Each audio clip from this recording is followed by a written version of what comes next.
Good day everyone! Ngayong araw nga po ay gagawa lang tayo ng panibagong video o na panibagong vlog na kung saan ipiplex ko lamang yung aking labahin habang ako ay tulala at iniisip ko kung paano yan lalabhan. Huy!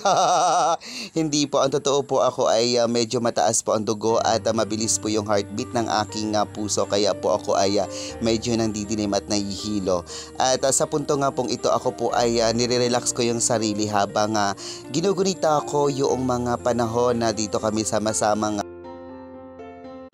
yung buhay pa yung mga magulang namin na talaga naman yung struggle namin sa buhay ay hindi biro. 16 kami magkakapatid, kaya minsan pinagsasaluhan namin ang isang gatang na bigas at yan tinitinan ko yung saging dahil naaalala ko na halos dito na kami nabuhay at yan na kami lumaki. At sa puntong ito ay ang sarap alalahanin noong mga kabataan namin na talaga namang sama-sama kami sa hirap at ginhawa, pero ngayon ay kami ay watak-watak na at gayong kami ay malalaki na at matatanda na at nakakaranas na ng ganitong karamdaman sa buhay, ay talaga namang ang sarap balik-balikan nung ganong sitwasyon na sa kabila ng kahirapan ay kami ay sama-sama. Hindi man na ipamalas ng aming mga magulang ang karangyaan sa amin, ay masaya pa rin ang buhay at kami ay lumaking may tibay at matatag at kayang humarap sa anumang dagok ng buhay. At dahil sa hirap nga ng buhay namin hanggang ngayon ay marami pa rin mga taong inaapak-apakan ng aming pagkatao, ina-underestimate ang aming kakayahan. Masakit man sa pakiramdam dahil nasasaktan kami tuwing kami ay inaapi ng kapwa namin,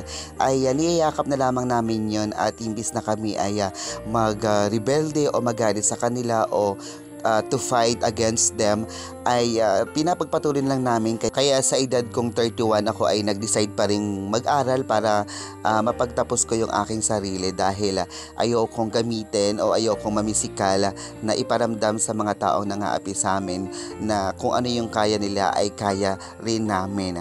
Kaya nga sabi nga, maging successful ka lamang, yun na yung ganti mo sa mga taong nangaapi sa'yo. Hindi mo kailangang gandihan sila physically or beat them or hit them physically.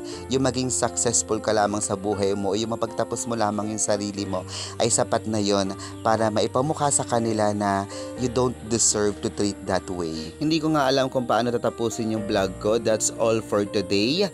At ito nga po muli ang inyong kuluhiyanong mangyan, The Dreamer. Thank you. At sana po ay pa-follow at pa-share po ditong video na ito to inspire other people. Thank you.